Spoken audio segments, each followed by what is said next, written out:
आज हर व्यक्ति जो नौकरी करता है या बिजनेस करता है, सेविंग और इन्वेस्टमेंट के लिए जरूर ही बेहतर ऑप्शंस की तलाश में है।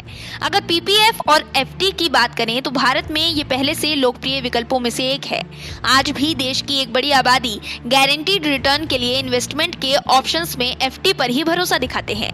हालांकि पीपीएफ और एफडी दोनों ही इन्वेस्टमेंट के लिए अच्छे ऑप्शंस हैं, पर अगर आप दोनों में से एक को चुनना चाहते हैं तो यहाँ दोनों पर ही पूरी जानकारी दी गई है। आप अपनी सहूलियत के हिसाब से किसी भी एक को चुन सकते हैं।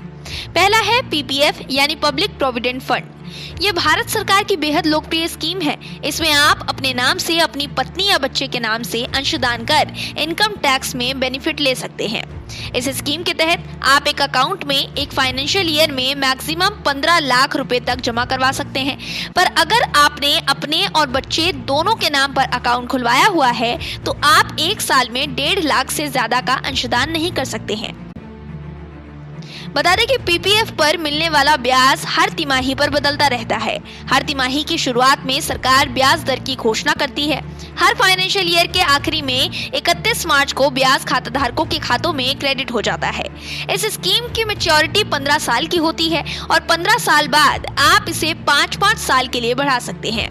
3 साल पूरे होने पर आप लोन ले सकते हैं और 5 साल बाद आप इस अकाउंट से कुछ अमाउंट डेबिट भी कर सकते हैं। बता दें कि वर्तमान में पीपीएफ पर 7.1% की दर से ब्याज मिल रहा है। ये स्कीम EEE की कैटेगरी में आती है। इसका मतलब ये है कि अगर आप इस स्कीम से इन्वेस्ट करते हैं तो आपको सेक्शन 80C के तहत टैक्स बेनिफिट मिलेगा। साथ ही इस स्कीम में इन्वेस्टमेंट पर मिलने वाले ब्याज और मैच्योरिटी पर मिलने वाली रकम दोनों पर ही टैक्स पर छूट मिलेगा। ये रिटायरमेंट फंड और बच्चों की शिक्षा के लिहाज से काफी बढ़िया इन्वेस्टमेंट ऑप्शन है। दूसरा है fix deposit. Fix deposit bank और एनबीएफसी का एक फाइनेंशियल इंस्ट्रूमेंट है। इसमें पैसे इन्वेस्ट करने पर आपको मैच्योरिटी की अवधि तक सेविंग अकाउंट की तुलना में ज्यादा ब्याज मिलेगा। इसे टर्म डिपॉजिट भी कहा जाता है। अगर आप 5 साल के लिए फिक्स डिपॉजिट कराते हैं तो आपको टैक्स बेनिफिट मिलेगा। फिक्स डिपॉजिट एक तरह से लिक्विड फंड है। इमरजेंसी फंड भी फिक्स डिपॉजिट की तरह रखा जा सकता है, क्योंकि इस पर सेविंग अकाउंट से ज्यादा ब्याज मिलता है और आप जब चाहें तब इसे तोड़ सकते हैं। हालांकि इस पर मिलने वाला ब्याज अगर एक लिमिट से ज्यादा हो तो आपको उस राशि पर टैक्स देना होगा। मतलब अगर आप इन्वेस्टमेंट और टैक्स सेविंग के लिहाज से सोच रहे हैं तो आपको सबसे पहले पीपीएफ से मिलने वाली 1.5 लाख की लिमिट का इस्तेमाल कर लेना चाहिए। इस पर आपको फिक्स डिपॉजिट सैलरी ज्यादा रिटर्न मिलता है, जो कि टैक्स फ्री है।